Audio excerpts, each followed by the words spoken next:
elevation. Yeah, that's a thought.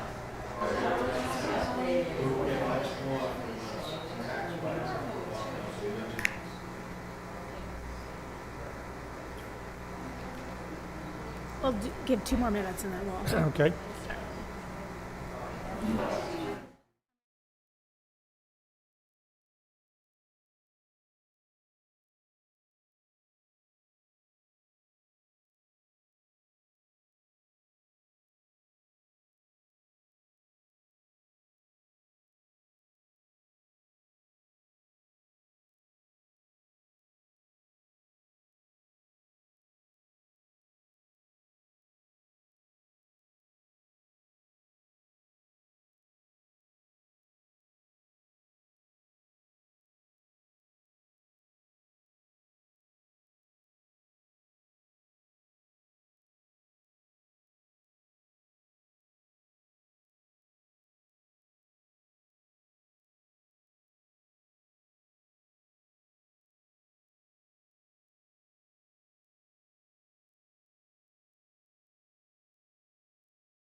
I'm waving not so much at you, but to signal our lovely friends at Woburn Public Media that we are going. They can't hear us when we're in here because they're listening to the Go Live. So thank you for being here. For those of you who are here in the room, thank you for those of you who are watching on broadcast or the recording.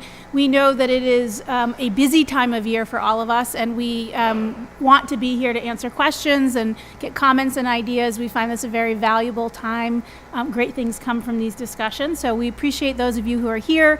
Those of you who are on the web broadcast, we unfortunately cannot take questions from that broadcast. We don't have access to view that from the stage here, but if you really have a burning question that you absolutely have to ask tonight, please do just text it to my cell phone, and that number is 781-382-5057, and I will do my best to periodically put my eyes down on the screen there and look for any questions that come through that way. So thank you for being here. With that, I'm going to turn it right over to Mayor Concanon. Thank you, Samantha, and thank you all of you for being here, and those watching live or watching this after the fact. We appreciate you tuning in. This is what has become a quarterly town hall opportunity for residents or anyone around to come in and ask any questions they might have. I always say that I understand if that's not your style, standing up in front of a group of people in a room to ask a question. Totally understand that. You can always stop in the office and ask me a question. You can email, you can call the office. If I'm not in a meeting, I'll take the call. Or you can schedule an appointment if it's a little longer conversation and you really want to get into it. But we figured this is yet another tool in the toolbox, an opportunity for people to just get an update on something that concerns them. So I appreciate you all being here. I hope you have some good questions, and don't beat me up too much. We like this format because often your question somebody else also has, so it's a nice opportunity for us to share with a broader community as well. With that, I'm going to open up for questions. I am going to ask if you're asking a question and you can stand. If there's anybody who can stand, please raise your hand and I'll come over with the microphone. Otherwise, if you can come to the microphone, I know we can hear you in this room without a microphone, especially me. I'm loud. But the folks on broadcast cannot hear if we don't use the microphone. So I've been given a little note here to remind you to please use that microphone if you can. And it's okay if your question is complimentary. It doesn't have to be accusatory. If you wanted to make a comment, you came here for a reason. I'm assuming some of it is because you're curious to hear what others might be asking or saying. But if you have a comment, we want to hear that too. This is really about feedback and communication back and forth. So please, somebody has to start. First one will be complimentary. Okay. Good, I'll just either sit on the floor or... Just have to duck down. There you go. Thank you. So the first one is complimentary. One of the things that was, I think, a plank for your previous election and this one was transparency, and coincidentally, your team is there. The PR team is formalized, and as a political neophyte in this town, even though I've been here a long time, I've never been able to get more information than today. So kudos to that.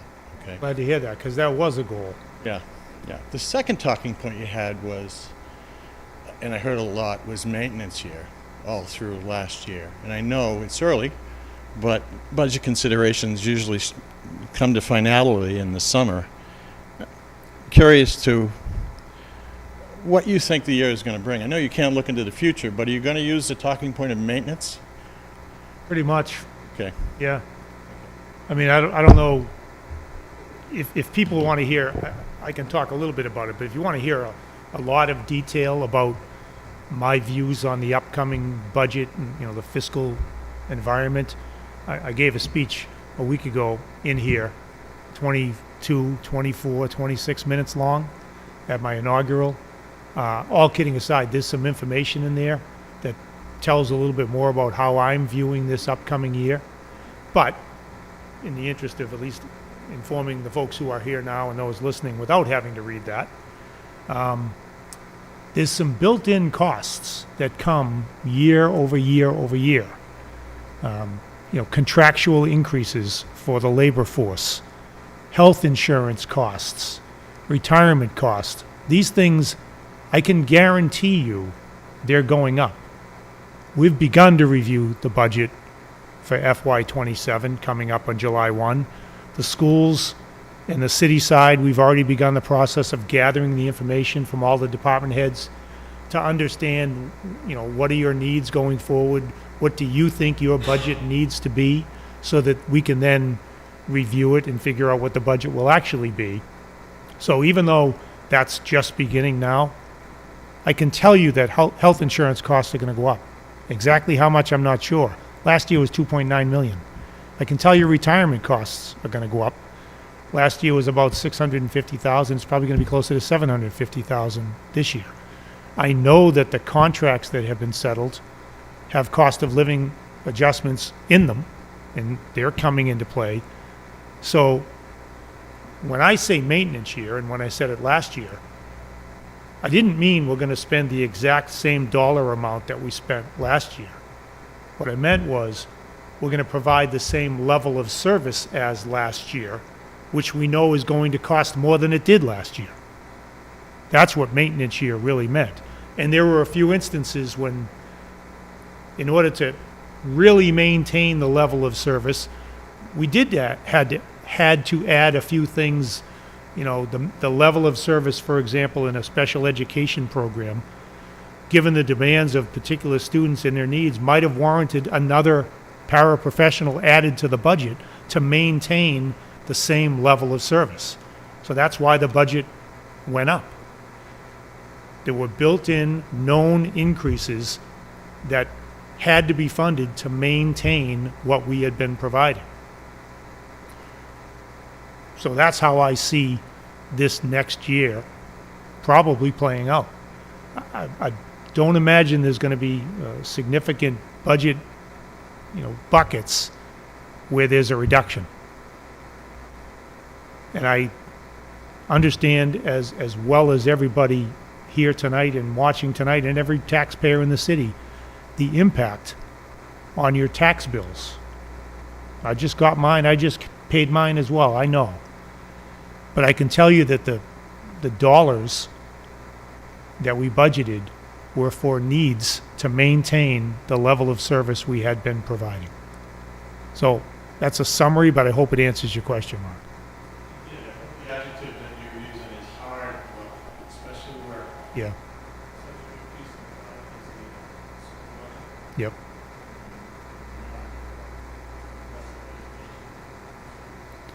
Yep.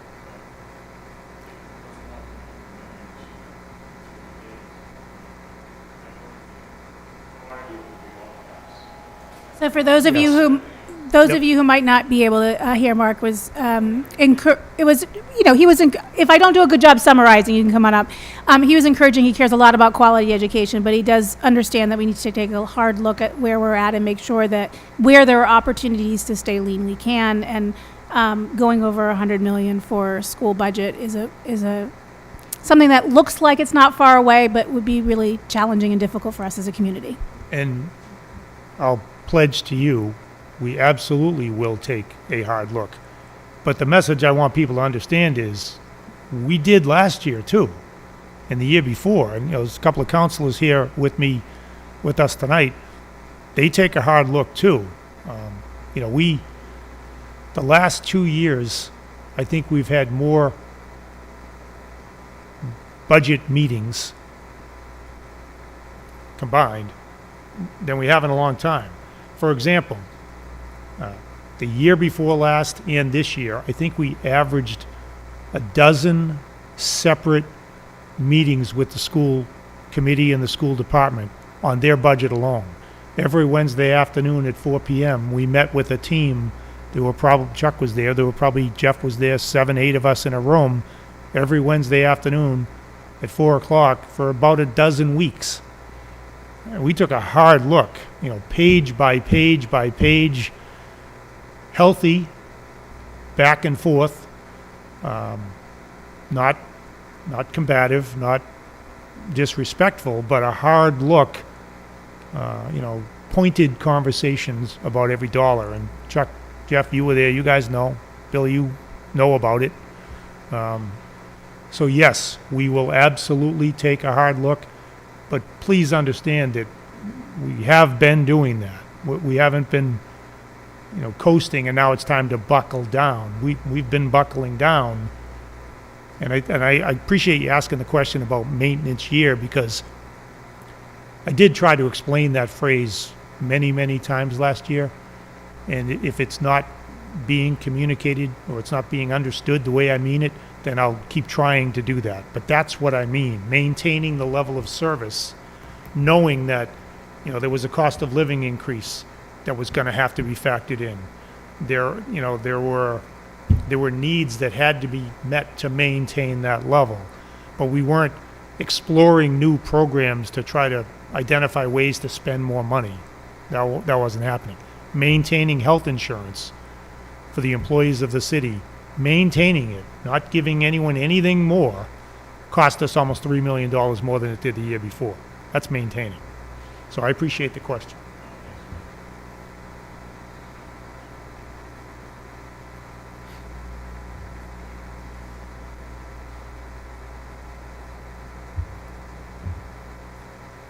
Hello. Hello? I have sort of an easy question. We currently have fixed rate water, which I really appreciate. It keeps my water bill down. I have a lot of friends in other communities who complain about their water rates. Yep. I'm wondering, is there a plan ever to go on to metered water? It seems like, particularly I know he's made a very big investment in a new water treatment plant. I know we got, I think, a lot of state support for that. Yep. But it still seems like maybe bigger users should be paying more. So I was wondering if there's any plans there. It's a very good question, and I hear it a lot. I heard it a lot when I was on the council. You guys probably hear it. Straight, short answer. Right now, I do not have any intention, and I haven't heard any rumbling from the council to change what we're doing. So I don't intend to do that. I always keep an open mind, depending on the needs of the city, the costs that we face, and available options for revenue. I will say this. We last raised the flat rate, I think 5 or 6 years ago. And that increase was to accommodate the next 5 or 6 years to meet our burden. So the conversation about, at a minimum, raising the flat rate is coming. That's coming. Beyond that, I'm not advancing the conversation on switching over to metered cost, metered rate. I guess other unrelated question. Seems like there aren't too many people here, so I don't feel bad asking 2 questions. You had mentioned in your inaugural address trying to look more comprehensively at city-owned buildings. I was wondering if you could just talk more about that, because I know last year there was some controversy about buying the annex, getting rid of the fire station. And also just, I know for school buildings, we've had a lot of, big cost for maintaining those buildings. Yep. So I'm just wondering if that's the angle you're looking at, or what you meant by that. I guess what I meant was, believe it or not, even though collectively we own a whole lot of buildings, historically, the responsibility to keep those buildings up, maintain them, understand their systems, just fell on the DPW. The same people who plow, do water, trim trees, they had that responsibility. But we didn't have a dedicated person to oversee our facilities. So working with the city council, we were able to finally hire a facilities manager. So we finally have somebody on board who works within the framework of the DPW, but that's his total focus. And his mission is, it's a lot. It's basically to fly the plane while we're building it and inventory it at the same time. So Paul Medeiros is the new facilities manager. He hit the ground running. He's doing a great job. He's managing the day-to-day needs of our department heads who work in these buildings. At the same time, he's taking short, medium, long-term looks at the buildings, just trying to inventory the status of all the buildings we own. The good news is many of our buildings are school buildings, and they have their equivalent of a Paul Medeiros over there and Lenny Burnham, who knows his stuff very well. So there's a model we can use, and there's at least half of the buildings are at least already being looked at. So I'm optimistic that this role is really going to help us understand where we're at and where we need to go. I'll say it's a long time coming, and I'm really, really happy that we have somebody in that position. That's kind of what I was getting at.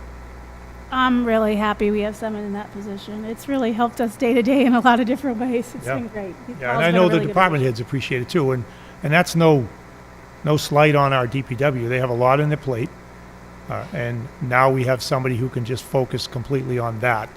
So if the police chief or the fire chief or somebody else calls with a need, the library in one of their buildings, there's a main point of contact, and that's his sole job. So I think we've started getting our arms around that issue. Do you have Councillor DeMambros is watching remotely. He is not sharing his cold with us, which we greatly appreciate. But he did send in a Well, he did sit in my question. office for 2 hours this I morning. know. I wasn't breathing going on me. to. I wasn't going to mention that, but we're glad he's not sharing it with the rest of the community. He did sit far away in a corner.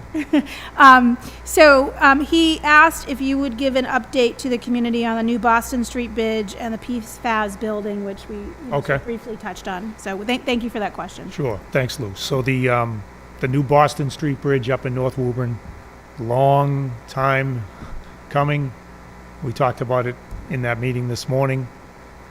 This is a bridge that we've been trying to rebuild it for probably 60 plus years, through the efforts of a whole lot of people over the years, from the state reps, state senators, city government, city department heads. A whole lot of people have been pushing hard, lobbying, and we're at the point now where we just about have a bridge built. If you go up there, I'd encourage you to go up there if you haven't been up there in a while. It's pretty cool.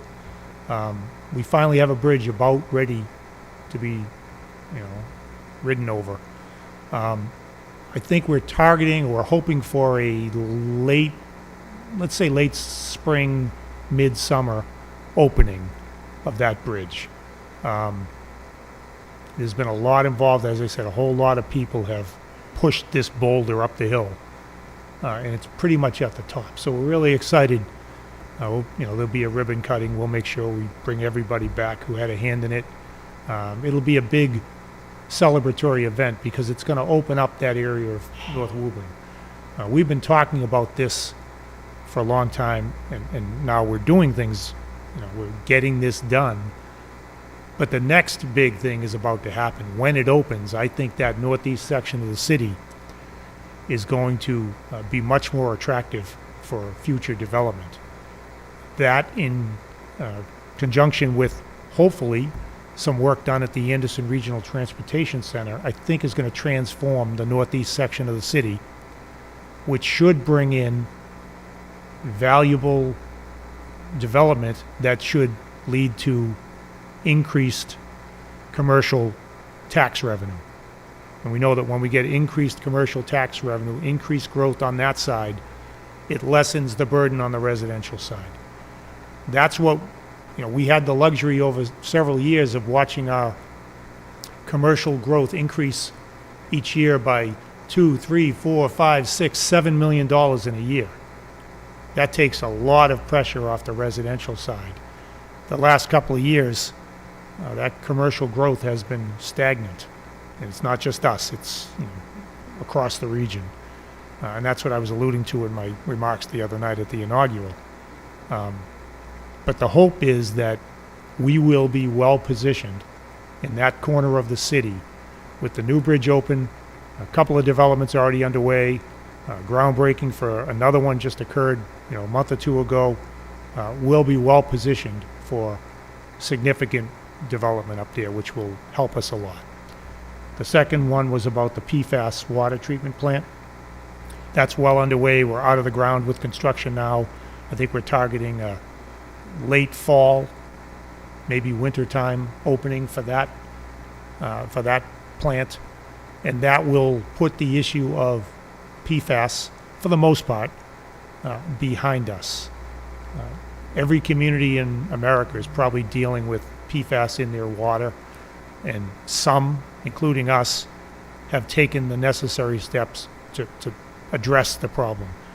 I don't fault the others because it's a lot of money, it's a big expense, but I applaud us for doing what we're doing so that we'll be able to essentially put that issue behind us. So that's the update on those two major projects. Next question in the room?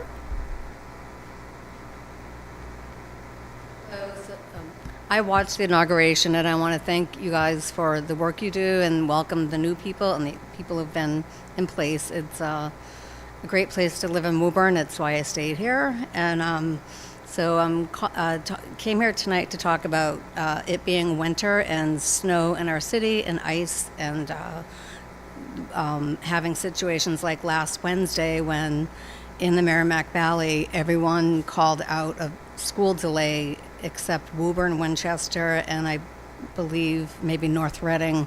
Burlington closed. They never used to close. So I have a problem with that it feels like the school days have not been called, and on many of the storms that are on a school day. On the weekend, work gets cleaned up maybe a little bit later.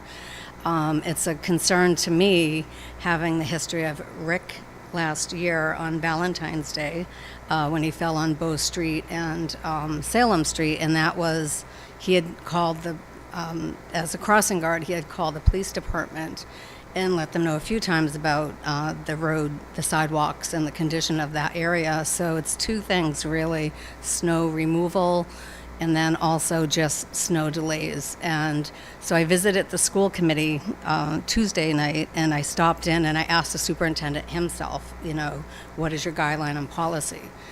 And if you go to a meeting for the community opening, they're not allowed to even answer any questions. So, but I feel like it's an important issue in our city. There's only a specific handful of days really ever in a year, maybe 2 or 3, that are really up in the air. So I'd like to see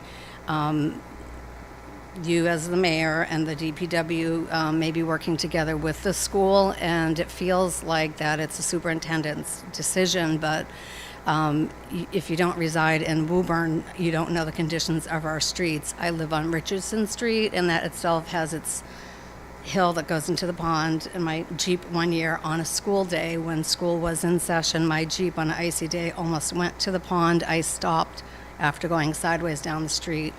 So last Wednesday, even the Sanders came, and they came at about 8:15 in the morning on Richardson Street, and I could see a mother walking her daughter on the opposite side, and that they were sliding, walking, trying to get to the bus.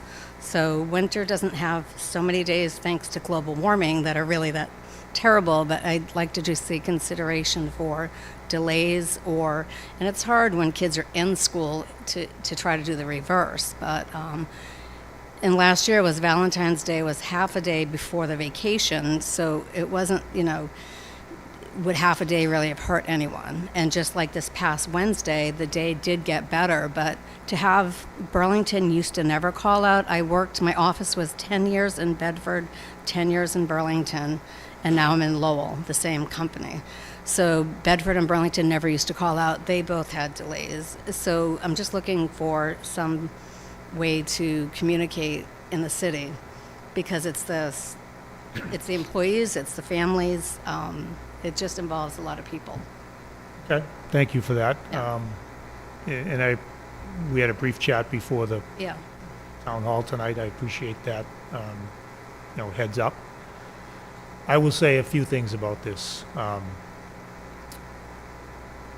I would not want Matt Crowley's job, the No. superintendent of schools. He's the person responsible for making the decision whether to cancel school or have a delay. I think every single time he's made that decision, somebody said he was wrong. Every single time, I'm sure of it. I can tell you that I've talked to Matt many times about this, and I've always prefaced it by saying I wouldn't want your job. I can tell you he takes it very, very seriously.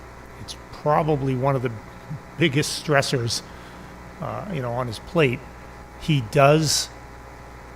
told me that he has a network of people, including our own DPW superintendent, that he can confer with before he makes those types of decisions. He wrestles with them, and he told me, and I believe him, that he just tries to make the best decision he can, and he understands that he could be wrong. Sometimes he'll put student safety above all, and there's really not much I can do other than encourage him to reach out to any other sources he thinks might help him make the best decisions. And I think that's really all I can do from my position. I did want to make sure that you, in our prior conversation, and anyone listening understands that, and I know you probably already do, he doesn't just stick his head out the window from his bedroom in Lexington and say, I think I'll call off school today. He does have a network of people that he talks to, and He's got weather service data that he's looking at, and he can talk to our superintendent and our deputy over here at DPW, and he can talk to me. I've talked to him a couple of times before about these situations live, real time. He could talk to our police department. He can get a sense of, what's your thought? But all of that together still leads to him having to make his decision. A pretty lonely spot to be in, but I will support him. I think his judgment is sound. His heart is in the right place. His reasons are justified. I will support him in the decisions he's made, and I sure as heck wouldn't want to be him. Well, last Wednesday, I disagree. He's in Lexington. I believe they had a delay too, and there's just different days that, I think maybe he can be a little bit more in tune with it on the days that are icy. I mean, if you flipped on the news, it was just going across the board, and I know once the buses are rolling, that's a consideration. But the Salters didn't come out either. The Sanders came out that morning. Not usually they'll pre-treat the night before. We did. We pre-treated. They were out the night. Yeah. Well, And this, again, yeah. just to provide the context, when I look out the window on Wyman Street and see the Sanders at whatever time it is, 7:35, I know that they didn't just leave the barns at 7:31. They've probably Yeah. been up in North Woburn since 4:35. Right. So I want to give some credit to our DPW as well. I'm giving them credit too. I think they do a great job. And the thing is, it's that if they need time, which they did need time, that maybe that's when you call a delay. That 2-hour delay to me is it's not easy. I was a parent. My daughter's not in school any longer, and but we still deal with the weather ourselves getting out. And we base it on, my company used to base it on if school called. Yep. And so anyways, but thank you. No, thank you. And Consideration, because the weather is just starting. Today was like spring, and then, we've got 2 months ahead of us. So yeah, and that last Wednesday was a interesting. day that would have been nice to have a 2-hour delay. Well, it was an odd sequence too. It felt like it started, it stopped, it started, it stopped, it froze, it melted, it froze. That was a tough one. Right. So, So all the more reason, right. But anyways, I appreciate that. okay, thanks. Yep.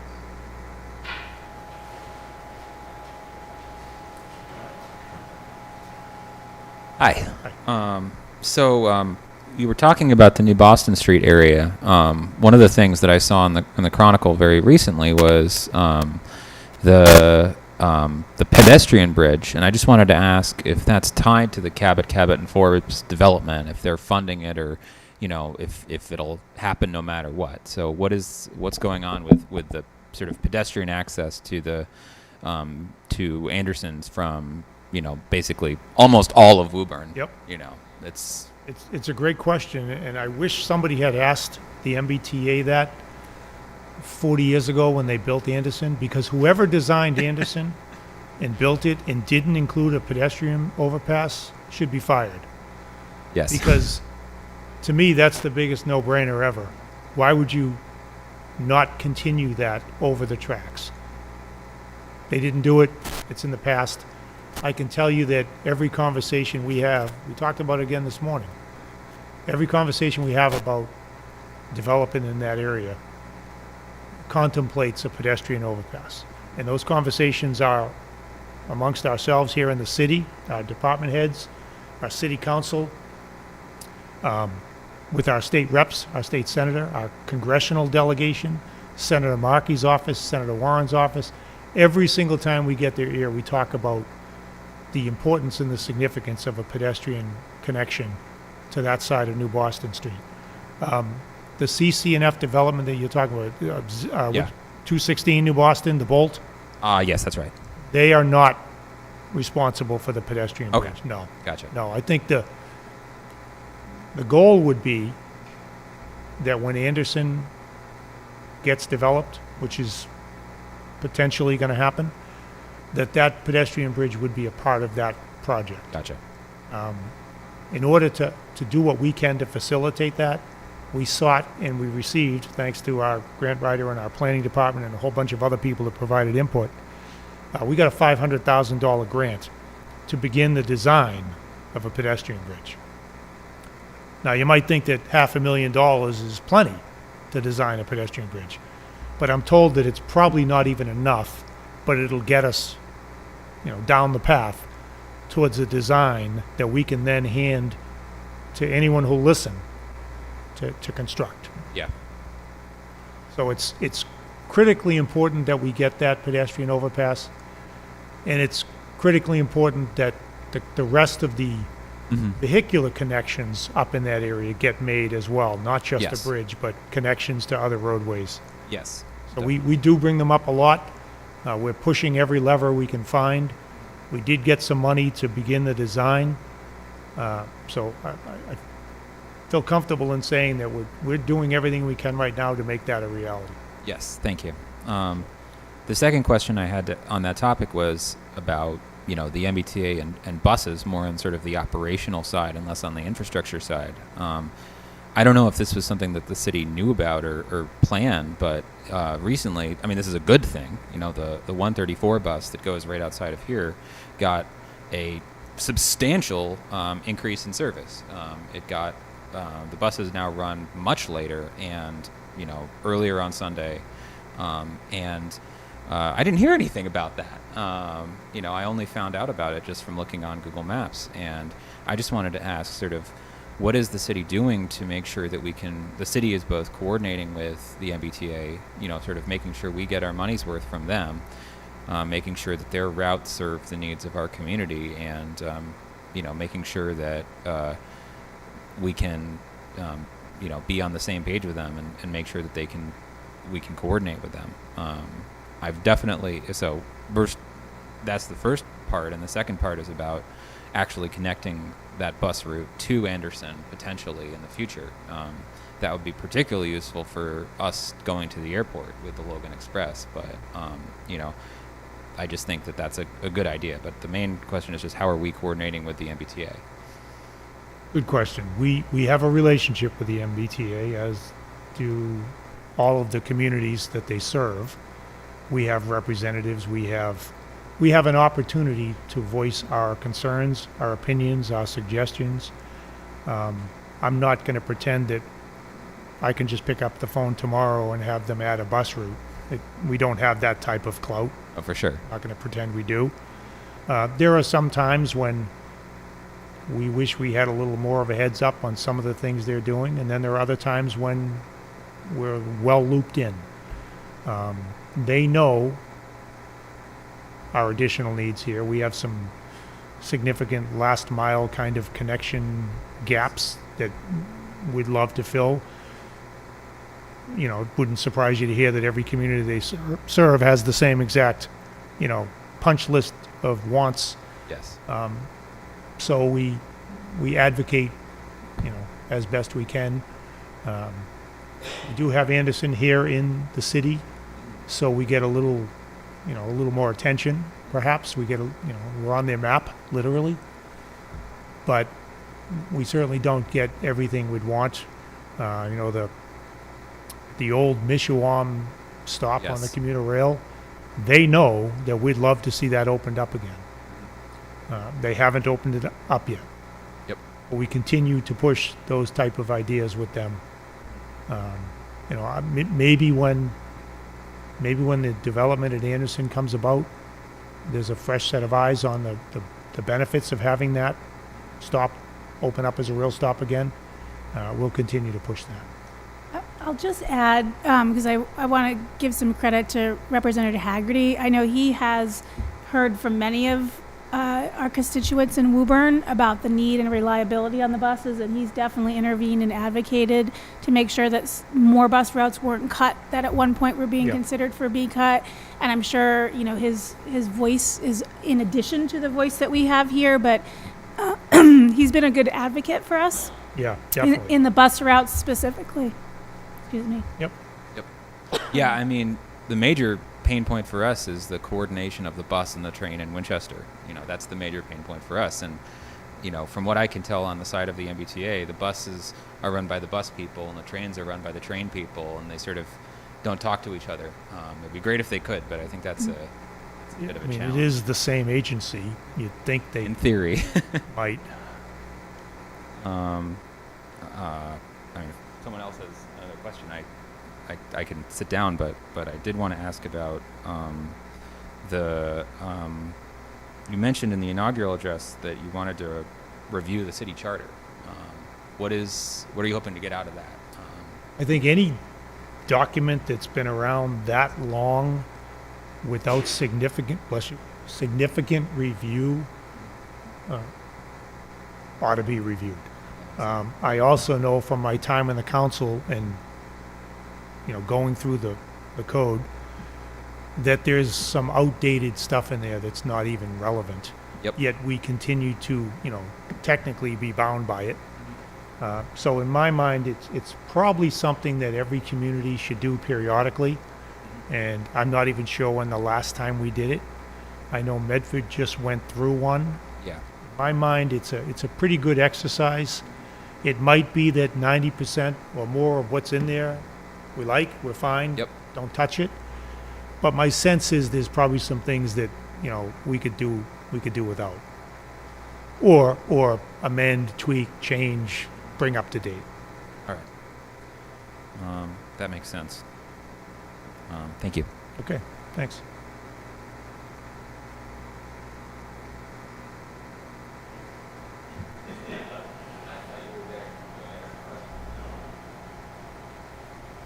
Jeff Dillon, Ward 3 City Councilor. Thank you, Mayor Concanon and Samantha, for having this platform tonight.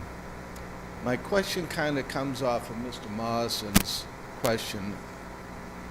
When you go through the budget process, one of the things that you use, and I was so impressed with, is the WUSTAT Yep. meetings you have with the different departments and school committee. I don't think the general public is even aware of WUSTAT. Would you take a minute and just kind of Sure. tell them who goes, how Yeah. it works, and the purpose of it? Yeah, Thank you. thanks, Jeff. So there's a management practice. It's been around for probably 40 years. It used to be called CompStat, Computer Statistics Review. So we kind of brought that. It's been here about 10 years now. I didn't bring it, but that mentality, that approach was brought to the city of Woburn, and we called it WUSTAT because that's what we do here. We rename things to say woo. So we started up WUSTAT, and we brought in the three major city-side departments, budget categories: DPW, police, and fire. And once a month, the department heads and the people responsible for managing the books, the finances within those departments, come over to City Hall, and we sit in a room and we go through their budgets. It's got two components. The first piece is a financial analysis. Essentially, we're halfway through the budget year. Are you halfway through your budget line item by line item by line item? If we're halfway through the budget year and you're 90% spent in all your line items, we have a real problem. We're not going to make it. So the idea is to bring each of those departments in each month so we can start to see if there's anything bubbling up, any issues that are going to blow up on us, anything that's trending in a bad way. What can we do to figure out why it's happening? What can we do to stabilize it? Can we start planning for ways to offset those increases that, maybe something unforeseen, unpredictable happened, but now we have to deal with it. So that's the idea behind WUSTAT from the financial side. On the performance side, it's a way for us to work with each of those departments and take a look at, say for the fire department, we measure response time to calls. You call 911 for a medical emergency, we can tell you how quickly we tend to get services in response to the call. 2 minutes, 3 minutes, 4 minutes. We have that data and we track it. It also helps us to understand on the police side, where are most of the calls coming from? What types of calls are they? Do we need to reassign the boundary line between, cruiser 741 on the west side and cruiser 744 downtown? Like, do we need to shift that boundary line? Because, this poor guy's getting creamed over here with all the calls, and this poor gal is not. So we use that data to measure those type of things. We can also measure, we gauge crimes that are occurring in the city and hotspots. So we use this information to make decisions. So between the financial side and the performance side, it's kind of like a monthly touch base on how we're doing. And we work with the Collins Center at UMass Boston. They help many communities do this type of monthly analysis. So last year, the year before last, we worked with the school committee and the school department to bring them into WUSTAT. So now, each month, we have DPW, police, fire, and schools go through this same exercise. And again, the people who are in the room are the leaders of those departments and maybe support staff that help them navigate through the data. City councilors are invited. School committee members are invited. And together as a team, we track how we're doing, I think, better than we would if we weren't using WUSTAT.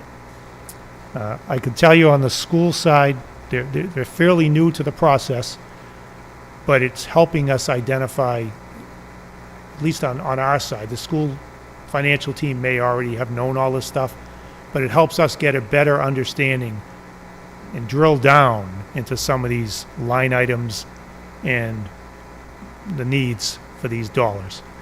On the performance side in the schools, they already do a pretty good job of looking at their metrics, looking at their MCAS scores and their, what do you call them, DIBBLs, Jesse? DIBBL scores. And like they do a pretty good job of tracking how they're doing, but it's an opportunity for us to see that and learn some of that too. So I really think bringing the schools into WUSTAT was a huge plus. I'm appreciative that they're, willing to do it. They sit with us. Each department generally gets about 45 minutes. It's once a month. It's the third Wednesday. We're getting to the point where we could probably use an hour or so each, but we're trying to be mindful of their time. So that's WUSTAT. I hope it, addresses it. Any more questions, be happy to talk more about it because I'm a big fan of it. I think it really helps on both sides of the equation. And to that point, I know Samantha, she sits in the meetings as well, and there's data that she can pull and information that she can pull to make public, to share, so the public's a little more informed about how we're doing. Yeah, we have a public dashboard that pulls some of the performance data out of each of the departments, some of the things that we get asked the most about, some of the things that we think are most interesting to look at. I will admit that I don't know that anybody looks at that but me, but it is publicly available, and I hope a lot more people will start to look at it, because I do think it's interesting to look at those trends, and I think it shows how hard the teams are working, which is really important, but equally important to identify if there's a change in something for us to see that right away so that we can respond to that appropriately. Yeah, and on both sides, the financial and the performance, we have historical data as well that we can look back years and years and years and see where we're trending, macro. One of the benefits of WUSTAT, one of the things that helped me do my job better was I started to see the benefit of this report of concern tab we have on the website. We all call it Q Alert here internally. It's a way for a member of the public to alert the city of an issue. It might be a pothole, it might be a street light out, it might be a tree hanging over the road. It could be anything. And through WUSTAT, I've been able to understand how important it is to respond to people and let them, provide an answer to them. It might be that we can't get that thing done in 2 days, but we can certainly respond to you and let you know we're looking into it within 2 days.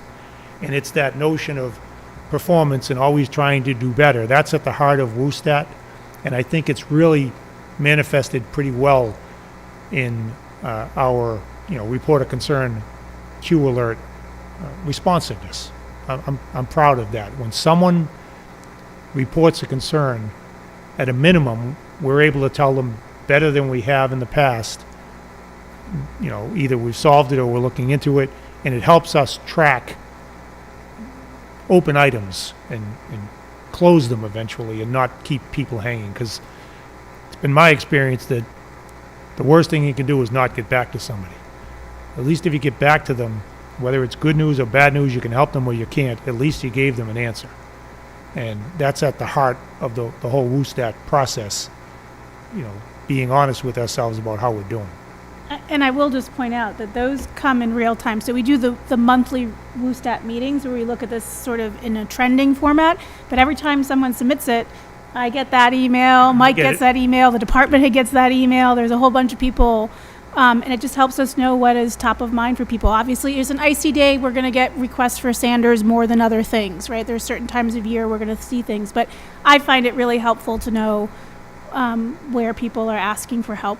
Yeah, and I can tell you, and I know many of you as well, I read every single Q alert. And if it's, there's some,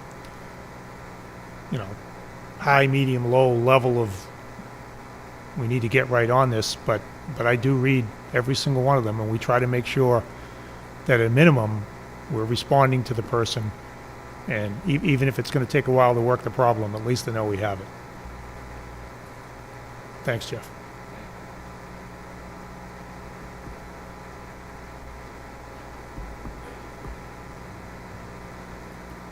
Thank you, Mr. Mayor, for having this once again.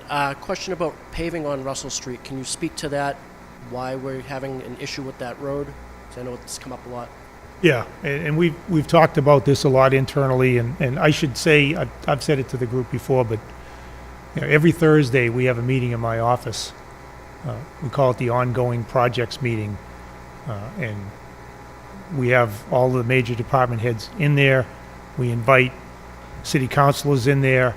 It's a really good forum for us to hear what's going on, and also to provide information to others. A lot of people, we all tend to operate in our silo. This is a chance for the silos to talk to each other and maybe break down the silos. And it's a chance for city councilors to bring up issues.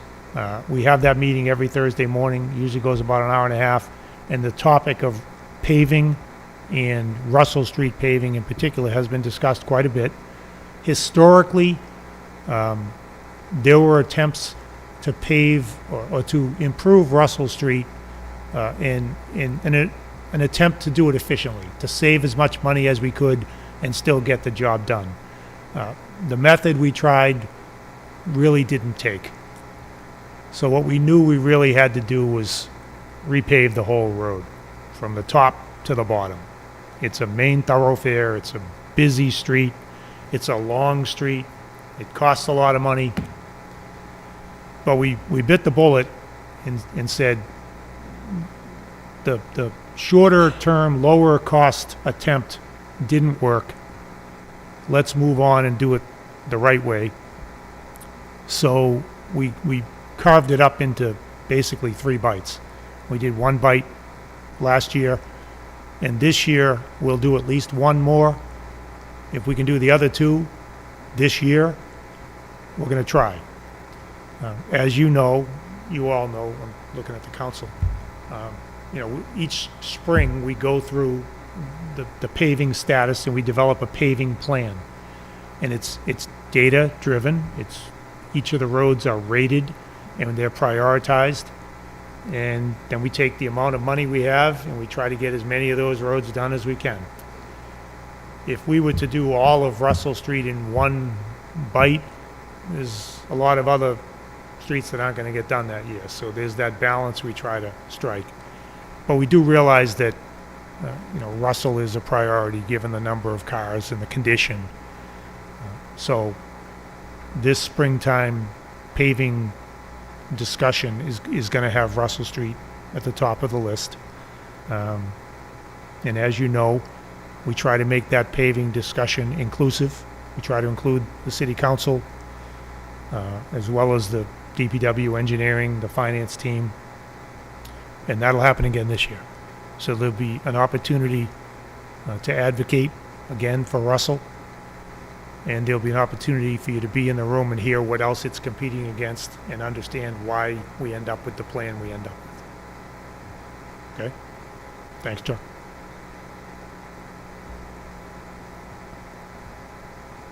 Just about at the top of the hour. Everybody always tells me we need more time, and we always run out of questions right about at the end. You all time it perfectly, but we will stay until all the questions are answered. So are there any other questions that anybody would like? I've had a few hellos, so no, okay. no additional questions that come through, but people let us know that they're online. You what? Oh. You're asking questions that will be on others' minds. It's okay. I was wondering, is there WUSTAT data for development in the city? Because, I guess I'm thinking of the meeting last night, how long does it take to get a special permit? How many parcels in the city maybe have approved permits but haven't broken ground? I know I saw in the Daily Times there was some, subdivision approval that, went, 30 years before actually being developed. Yeah. So I'm just wondering if there's WUSTAT data for that. There is not data yet. I suppose we could potentially expand WUSTAT to include the planning department or the building department to measure the timeline from petition to approval to completion. I'd have to think about how we did that, but no, not yet. We don't have that. It is a sensitive issue, how long it sometimes takes to get something done. And I know, because I was on the council and I talk to the council every day, I know it's front of mind for them.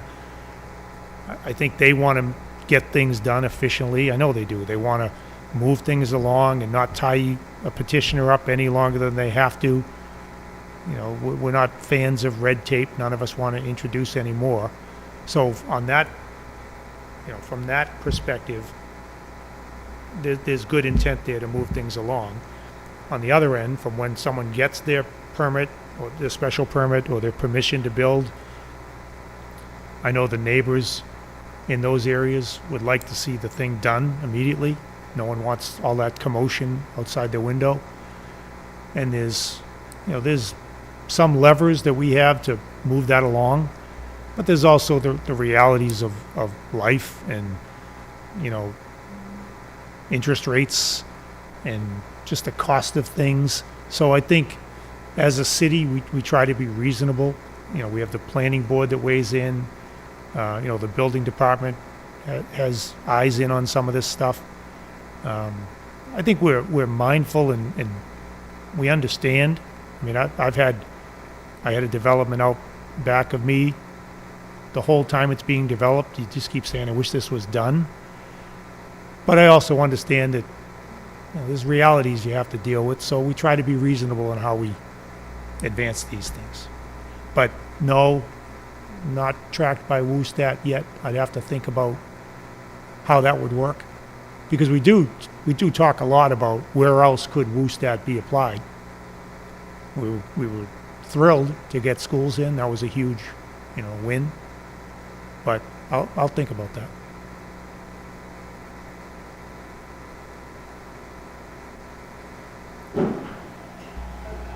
Well, this is a short one. Is there anything we can do what is the status of the Spence farm stand, and is there any way that we can make sure that it's used, sort of as much as possible to sort of serve as potentially more of like a community center type structure, given that it already exists? Yep. So the status is it's under the jurisdiction of the Rec Commission, Gotcha. and they do use it a lot. I live down the street. I'm actually amazed at how often it's used. Several days, nights, a week. I I know they're always interested in ideas on how else to use it. I've heard comments over the last couple of years about could we bring back the farmer's market idea. I'm open to that. I haven't taken any concrete steps yet to make that happen, but I'm open to it. But for now, it is being used. That's the good news. Could it be used more, and could it be used differently? Sure. And I'm interested in having those discussions. Thank you. Thanks.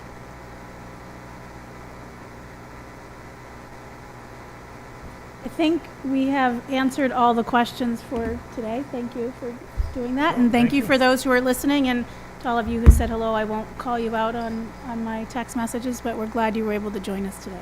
Thank you guys for coming. And again, if anyone has any additional questions, something comes to mind as you've fallen asleep tonight, you can call me, you can email me, you can come in and visit. More than happy to answer any questions you might have. Thank you very much.